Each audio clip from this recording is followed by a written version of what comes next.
Hi guys, today I'm going to be making a shrimp pizza sandwich. It's made with ciabatta bread. So first we're gonna add some olive oil and then our shrimp.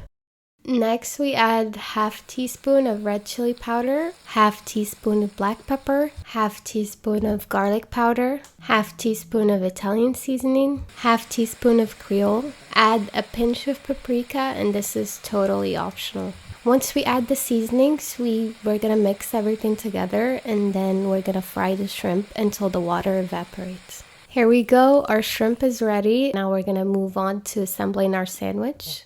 First, we're gonna add our mayo onto one side of the bread, and then we're gonna add both of our cheeses.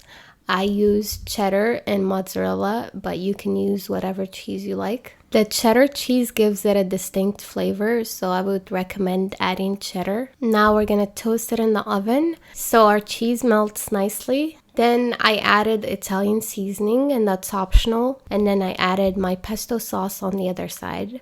And then I added the shrimp on top of the cheese. Now our sandwich is done. It's very cheesy and it melts in your mouth. Mixed in with the shrimp and the seasonings, it has a very tasty Italian flavor. I hope you guys enjoyed this recipe. Let me know if you try it. Please leave your feedback in the comments, and thank you for watching, and I'll see you guys next time.